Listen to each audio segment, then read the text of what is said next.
This is the San Francisco 49ers Report. My name is Chase Sr. As always, no matter where you are or how you're tuned in, I appreciate you for making today's show a part of your day. Hope you've all had a fantastic Labor Day weekend and you're enjoying your Labor Day here on this Monday, September 1st.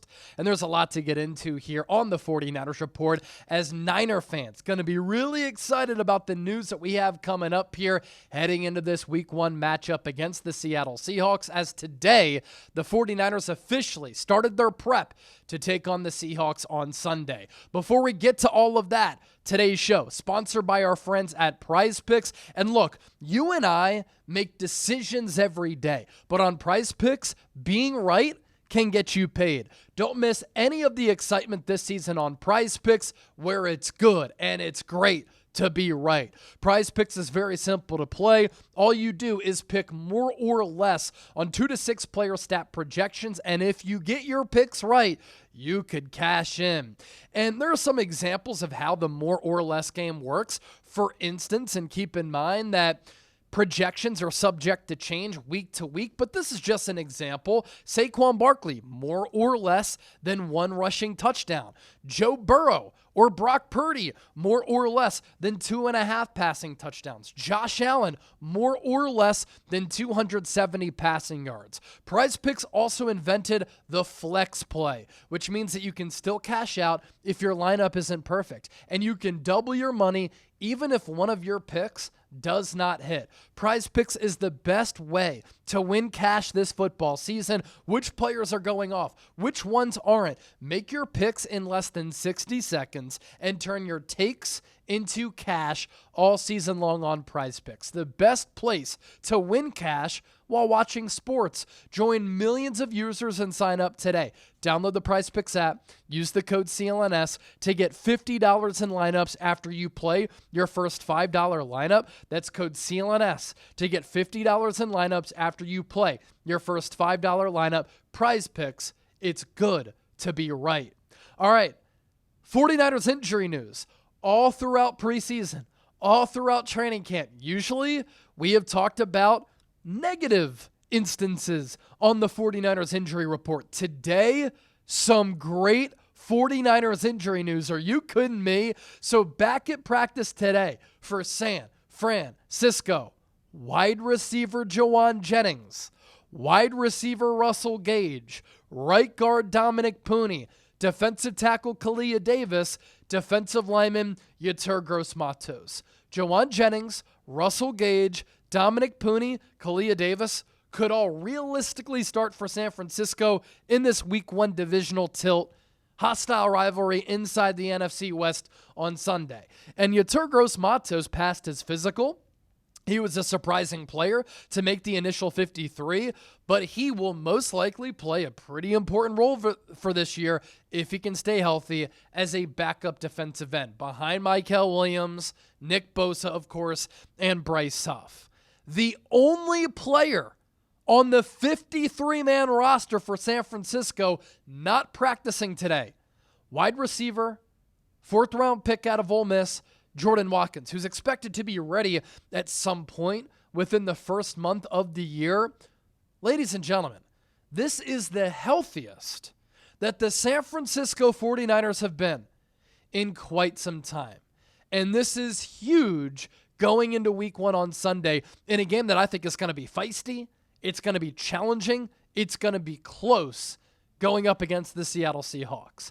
And obviously, the most notable development, the return of Jauan Jennings, returning to practice today for the first time since July, which was very early in training camp. If you remember, right before camp, there was the report from Adam Schefter that Jauan Jennings either wanted a new deal or he wanted to be traded. Then the Niners said he never requested a trade. Then last week, John Lynch said, yeah, he did request a trade, but we're not dealing with that. We're not putting up with that. Jauan Jennings then reported to training camp.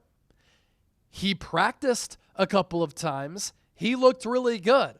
But then he re-injured the calf that he injured back during the spring. And so does this mean that the calf injury was just a phantom injury and Jauan Jennings was not practicing just because he was looking for a new contract. You know what we call that? Contractualitis, right? So I don't like the way that Jauan Jennings handled this. And if he sat out this entire time just because he was looking for a new deal, I hate it even more.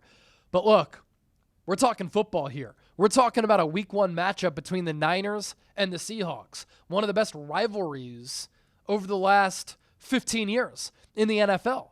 And Jauan Jennings being back for this Niners offense is big.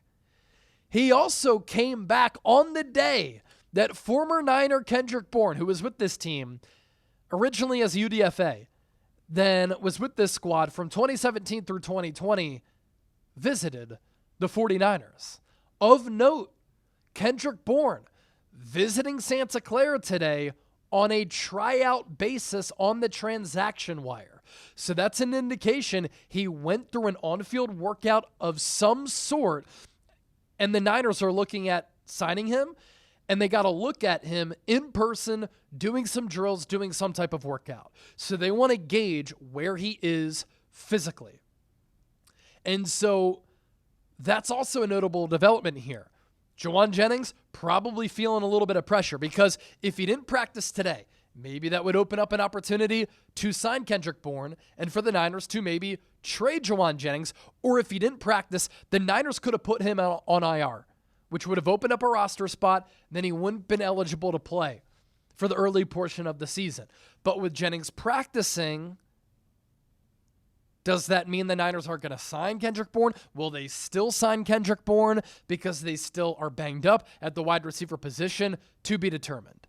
But Jennings on the field today was back taking the first team reps and the first rep in all wide receiver drills, just like he was the first 3 practices of training camp before he stopped practicing because of what looks to be now that phantom calf injury. So of note here as well, the Niners and Jennings have not agreed to a deal. So Jennings hasn't gotten paid. He hasn't gotten that wish. He hasn't been dealt, but he was feeling some pressure from the Niners and saying, from John Lynch and Kyle Shanahan, we're not dealing with this. And if you don't practice, because it's officially Seattle week, we're going to put you on injured reserve. And if you want to earn a payday and we don't give you a contract, you're going to have to play well this year. And if we put you on IR, you can't put up numbers to get paid after this year if the Niners don't give him a contract prior to the year. So a little bit of hardball being played between both sides here. The 49ers' top 5 wide receivers for week 1 looks as such. Ricky Pearsall, wide receiver 1. Jauan Jennings, wide receiver 2. And then after that, we'll see.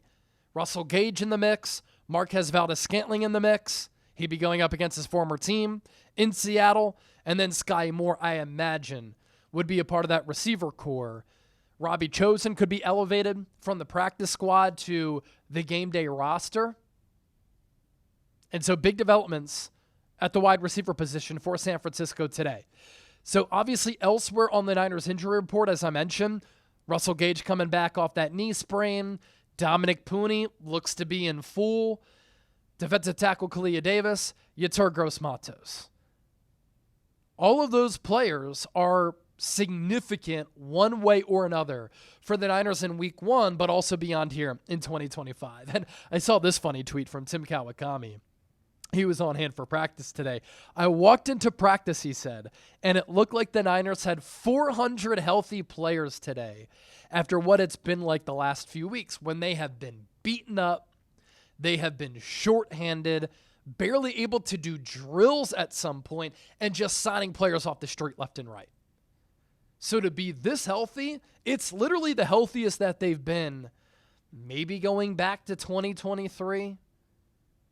Kawakami literally had to ask who number 94 was because he forgot from last year. After not seeing him all summer, it was Yetur Gross-Matos. And we know that this Niners injury history has been very dubious. Top 10 in injury rate under Kyle Shanahan every single year outside of that 2023 season. Trent Williams on the team getting healthy heading into Seattle, quote, all hands on deck, having the guys that we plan to be here for week 1, definitely going to help. We're going to need it going into the toughest environment in the league. Wow. So he called going on the road against Seattle the toughest place to play in the league. I would say Minnesota, but he plays and I don't. But if the Niners need to add somebody else to the roster, I'm down. I got you, John Lynch and Kyle Shanahan. And I can experience that environment for the first time. Dominick Puni on the Niners being healthy and him being healthy himself. We've been waiting a long time, obviously. We have a bad taste after last year. I just know we got a lot of hungry dogs who are ready to go eat. Love that mentality for San Francisco. Love the fact that they are healthy going into week 1. And I just like the overall team makeup for the Niners here. They went 6-11 last year. They entered the year coming off that crushing Super Bowl defeat as Super Bowl favorites. And they just completely folded. And then at the end of the year, they completely collapsed. A lot of that due to injuries, but a lot of that bad coaching, not playing well in general. And the Niners know they need to have a better year in 2025 than they did in 2024. They are motivated to do so.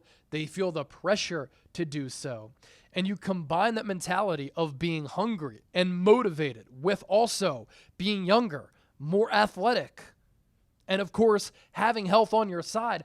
This is why I think the Niners can have a really solid season here in 2025. This is why the odds makers like them to win the NFC West. This is why the odds makers have them top 6 in Super Bowl odds. Now, if they can stay healthy, I think they're a playoff team. I think they can win this division. I think they can be a top 3 or 4 team in the NFC. But this is a team that does lack depth, and they're not as deep as they've been. And so if they do suffer injuries, that's what can derail this year. But they have a lot of things on their side, a lot of things moving in their direction. And the momentum is with San Francisco on top of having the easiest schedule in the NFL. And that's why I think San Francisco can have a bounce back year. It doesn't mean week 1 against Seattle is going to be easy. I know Seattle is a new look team, new quarterback in Sam Darnold, not Geno Smith. They don't have DK Metcalf or Tyler Lockett at wide receiver. And so they have some new faces there. They have a new offensive coordinator. But their defense, it might be young, but they have some really good players on that side of the ball, and they're extremely well coached. And it's really difficult to go up into Seattle and pull out a win. The Niners know that. Look at what Trent Williams just said, which I relayed to you here on the show. So I think this game is going to come down to the wire. I think it's going to be close. The Niners are going to have to play a clean game as far as penalties go. They can't turn the rock over. They're going to have to play their best football. They're going to have to stay healthy. They're going to have to be disciplined. And if they do all of that, I think they win. And then the schedule from there sets up nicely. You go on the road and you play the New Orleans Saints in week 2, and Spencer Rattler is going to be the quarterback. Getting off to a fast start is going to be big for this ball club because it gets them feeling confident. If they start off slow, they're like, uh-oh, is this going to be a repeat of what happened last year? And sometimes the dominoes start to fall the wrong way, and things, negativity-wise, can really start to pile up. But I cannot wait for this year. Tomorrow, I'll hit you with the Niners Seahawks preview. Can't wait for that. We'll be back for a watch party on Sunday as well, right here on the 49ers Report. You don't want to miss that. The best place to experience a Niners game day outside of being at the actual game. So that is the big Niners news today. Thanks to everybody for watching. Football is almost back, man. San Francisco. Let's go.